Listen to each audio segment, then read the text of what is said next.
Question number 3 is a longer and detailed question. Mr. Kanachi, question number 3. Government has grown substantially in the last 15 years, which has led to our catastrophic national debt. List 3 specific ways you would work to limit, retard the growth of government and to get Americans employed again in private enterprise jobs. Okay. What I would do first of all is we have to follow the Constitution. It already clearly states that, in Article 1, Section 8, as well as Article 1, Section 9, it says that we cannot spend any money from the federal treasury that's not specifically enumerated in the Constitution. And right now we have about 90% of the federal budget that we spend on non-constitutionally enumerated programs. So the first thing I would like to do is I would like to limit federal spending to its constitutional duties and cut spending drastically that way. The other thing I'd like to do is I'd like to implement something called negative baseline budgeting. Right now, I think everyone knows that in the federal government, every single program automatically increases a certain dollar amount based on percent. So if you have something like the Department of Education, it increases 6% per year. What I'd like to do is for every non-constitutional program, I'd like to decrease the budget the same percent every year, like 6% the first year. Then after the second year, take the same dollar amount, third year, same dollar amount. So after 12 years or so, the program will just totally go away. The other thing that I think that we really need to do is we have to open up our domestic energy production. Because with our energy production right now, we're importing $30 billion per month of energy into the United States. If we took this energy, this dollar value, and just put it into our own economy, then we'd have $30 billion worth of stimulus every single month. It would generate a humongous economic job boom and help get us out of our economic doldrums. Thank you.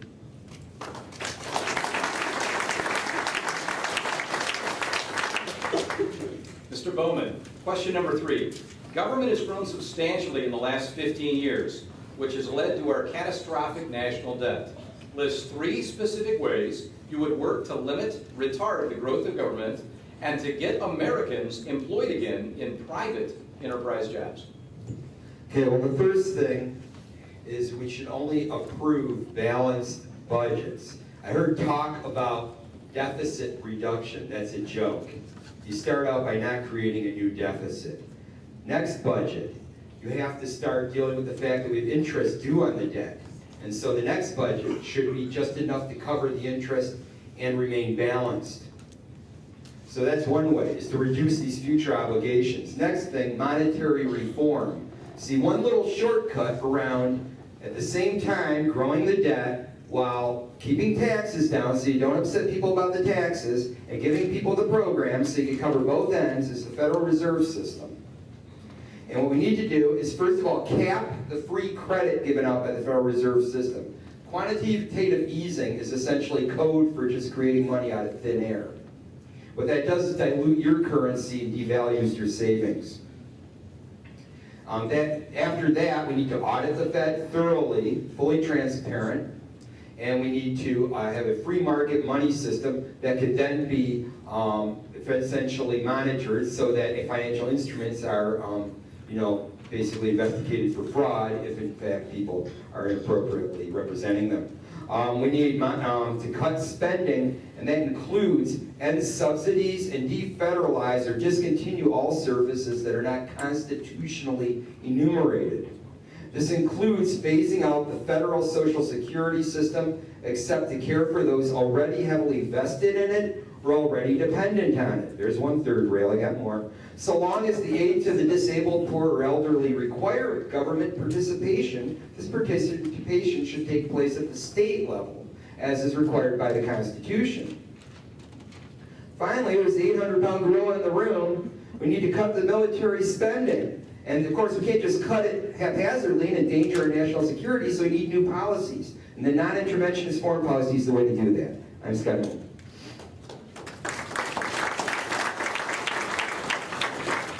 Mr. Durant, question number 3. Government has grown substantially in the last 15 years, which has led to our catastrophic national debt. List 3 specific ways you would work to limit, retard the growth of government, and to get Americans employed again in private enterprise jobs? Cut, cap, and balance. Cut, cap, and balance.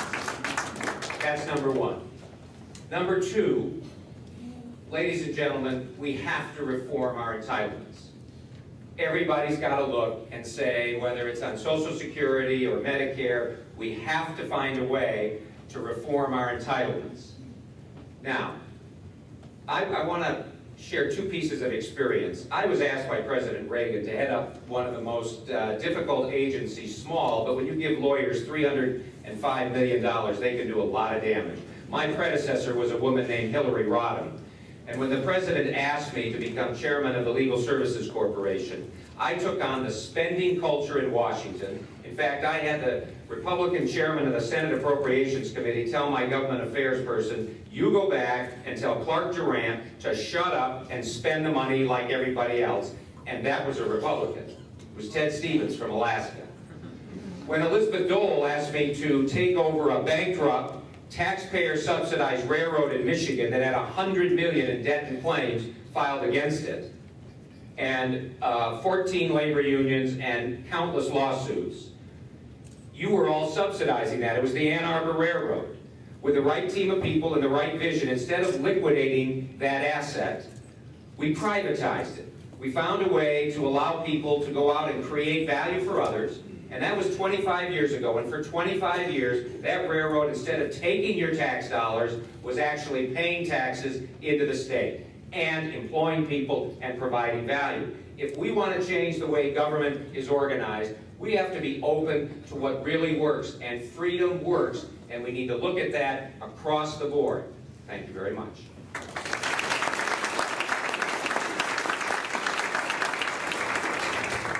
Mr. Glenn, question number 3.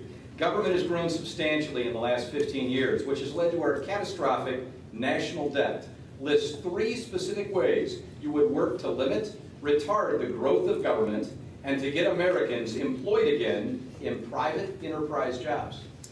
I think you're going to find tonight that the answer to a lot of the questions, the same questions are asked, and you're going to have the same answer from a lot of us, because the challenge that's facing America, we can face if we consistently apply constitutional principles.